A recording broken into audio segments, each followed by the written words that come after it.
Presyo muna ng gulay, bumaba ng 20 piso sa Maricaban Market sa Pasay. Detalye muna kay Giselle Ricaport, RH 15. Giselle, good morning. Good morning, Kuyang Angel. Patuloy sa pagbaba ang presyo ng mga gulay dito sa Maricaban Market sa Pasay City. At sa katunayan, 20 pesos na kada kilo ang iminura sa nakalipas na isang linggo lamang. Ang kamatis na dating 120 pesos kada kilo, mabibili na lang ngayon sa 100. 140 pesos naman ang kada kilo ng ampalaya mula sa 160 pesos noon. Ang talong mabibili sa 150 pesos kada kilo mula sa 170 pesos, habang ang carrots 140 pesos kada kilo mula sa 160 pesos noon. Ang patatas mabibili sa 160 pesos kada kilo ngayon mula sa 180 pesos. Ang labanos naman 70 ang kada kilo mula sa 90 kada kilo, habang ang bell pepper 220 pesos ang kada kilo mula sa 240 pesos.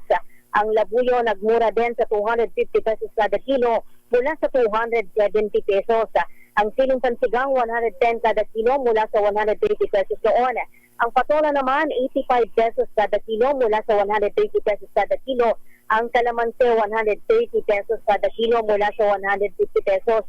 Ang sayote bumaba rin sa 50 pesos kada kilo mula sa 70, habang repolyo 90 ang kada kilo mula sa dating 100. Ang pepino 70 ang kada kilo mula sa 90 kada kilo, habang ang bawang nagkapako sa 170 pesos kada kilo. Ang luya naman nagmura sa 180 pesos kada kilo mula sa 220 pesos noon. Ang Baguio beans mabibili ngayon sa 75 pesos kada kilo mula sa 95 pesos. Pero ang sibuyas nagmahal sa 160 pesos mula sa 150 pesos kahapon lamang dahil daw sa limitadong supply. Sibuyas na ano? Sibuyas na pula? Sibuyas na pula. Oo. Kuyang Angel. Oo, kasi matagal na. Sa nakalipas lang na magdamag, 10 piso yung minahal. Ang sabi nung mga retailers na nakausap natin, yung binabanggit to nung supplier, limited daw yung supply sa ngayon. Malunggay, magkano?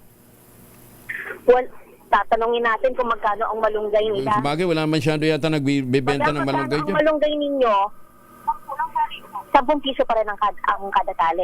Kaya ang Angel, tali, ha? Sa 10 piso ang kada tali. Kada tali siya. 10 piso ang kada tali. 10 piso. Alam mo ba yung isang sanga? Alam mo ba yung isang sanga ng malunggay? Isang sanga. Yung isang yung mahaba na gano'n. Yung isang, kasi cluster naman yun. Basta yung isang gano'n, di ba? Ng isang sanga ng malunggay. Hindi naman sanga eh. Basta yung isang pahabang gano'n, yung pinagkabitan. Alam mo ba sa Amerika yan, sabi ni Engineer Sintay, Robert Sintay, na nakausap ko, sabi ko, magkano naman gulay doon? Sabi niya, alam mo, malunggay doon. Ha? Ang isang, yung isang tali lang, isang ganon, isang sanga na ganon. $1. $1. Oo, $1. Baka pwede natin. Bagay, madaling masira yan, ano? Tapos sabi ko sa kanya, di magtanim ka na lang. Sabi niya, oo, pero pagdating ng winter, masisira eh. Oh, pero sabi niya, nagtatanim din ako ng kamatis, ng radish, at saka iba pang mga gulay. Sabi niya, kaya lang, kailangan mabilis ka kaysa sa squirrel. May mga kalaban, baka maunahan.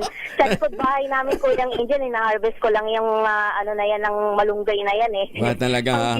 Ba talaga? May tanim ka ng malunggay sa likod ng bahay mo, ha? Marami kaming gulayan noong araw, Kuyang Angel, sa Bulacan. Sa Bulacan? Akala ko dito sa Metro Bulacan. Manila. Sige. Dito nabubuhay yung mga ordinaryong tao.